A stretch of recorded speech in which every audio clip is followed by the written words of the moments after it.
Dear me, some say it's hard to believe. They honestly state, I cannot believe in what is unseen. I have no faith towards God because I cannot see him with my eye. And yet, without reserve, doubting, they place their measure of faith in what is seen. Unless I can see it, it will not satisfy. The faith of disbelief in God is placed elsewhere. You might say, I faith what I feel. If I feel it, I believe it. If I taste, touch, hear, or see it, I accept it. If I can argue for it or reason through it, then surely I would give my life for it. As people, we mostly believe that it is a satisfying thing to be able to see the object of our affections, but if you can see what you place your hope in yet draw no joy from it, there's no pleasure in the seen thing at all. I have found most often that the seen things are the empty things, the letdowns in the end. We looked to be fulfilled, and yet fulfilled we are not. Empty we come to our table, and there find no fullness at all. Only the same old desire unfulfilled. And so we are on the hunt, searching to be satisfied. Our hearts are beating for a single treasure. The desire of man is probing the pleasures of life, hoping, expecting by faith, and panting for calm in a world full of storm. The desire of man is to be satisfied, and yet seeing we are still wanting, and hearing many things we are still deaf to the answer. Seeing the objects of our faith, most of us are unmoved. I don't mean that we're not accepted or are without some definition or meaning or purpose, but I mean that we are left unaffected, untouched by the roaming faith.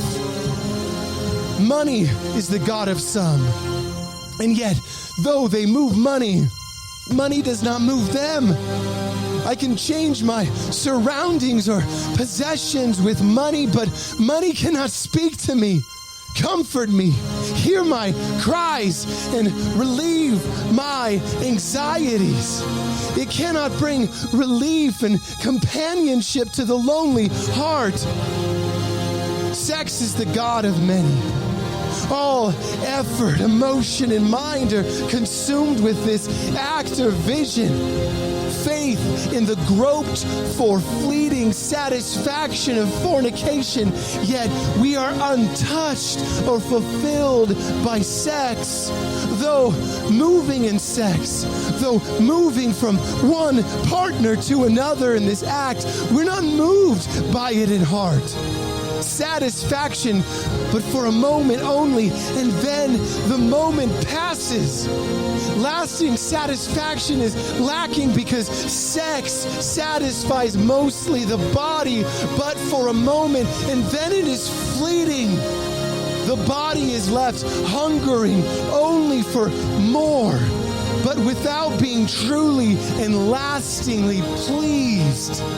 Dreams, degrees, education, self-worth, popularity, praise, heroism, and the list could go on.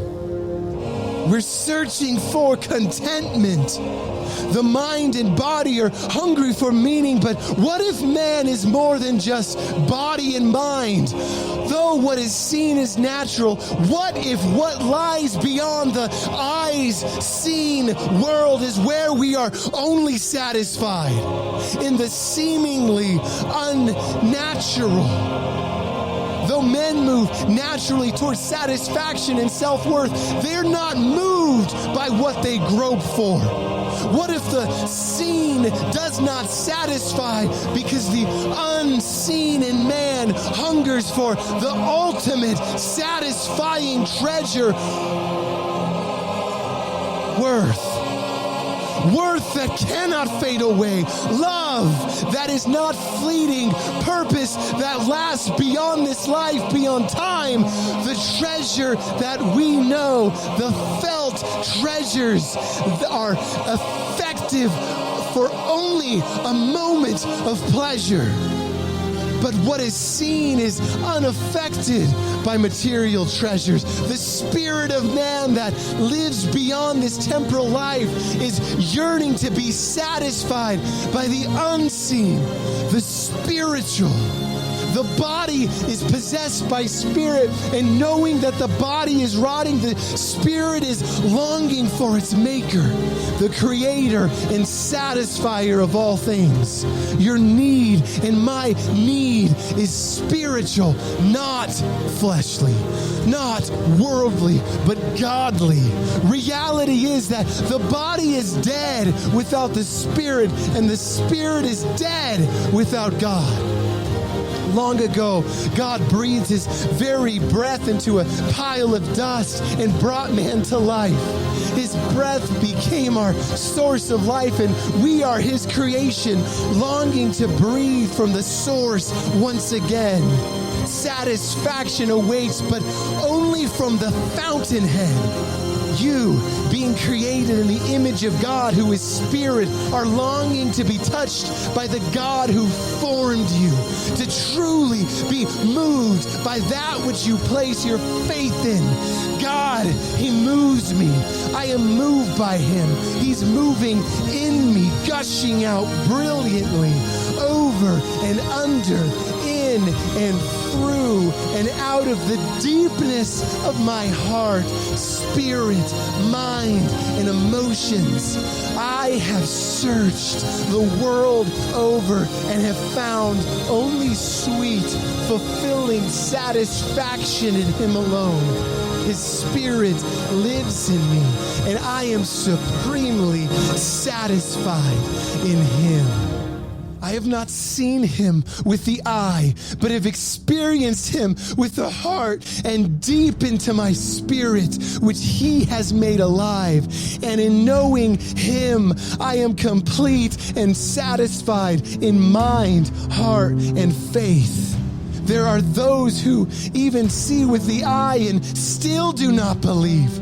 But I have heard in his still and small voice, whispering to my spirit, calling to me to be in him complete and there be completely satisfied. I am a faith walker, needing not sight, but knowing him through the experience of his touch upon my life. He has lit the path of life and inflamed my heart to burn for him. He walks upon the landscape of my soul, and in heaven, though here on earth, I now walk in him in pleasure forevermore. My desires are for him alone. He changes me, renews me, makes me whole. Therefore, I am wholly his. I have been delivered up to my God for his good pleasure. I am a sacrifice upon the altar of allurement. I have tasted and now see. I am lured by his immeasurable grace toward me. He is the hunter. I am his prey.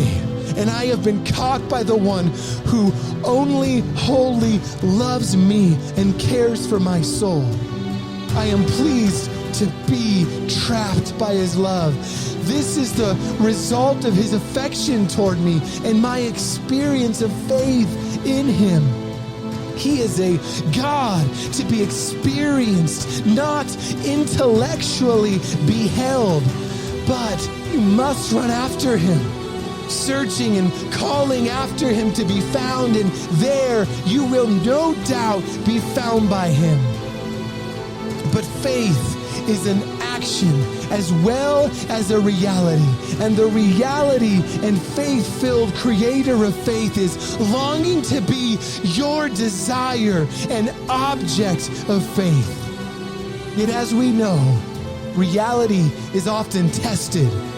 But know this, my friend, the God of reality will be found as real as life and more powerful than death come the end of your life. And there in that moment, having not experienced him here, you will surely never know him there.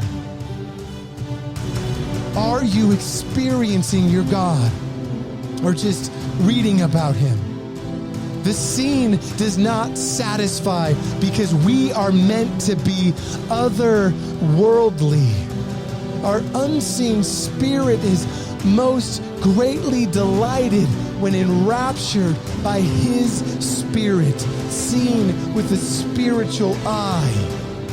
Come boldly before your God today and experience him in all of his glory. Let him blow your mind. See him and be seen by him with fresh eyes.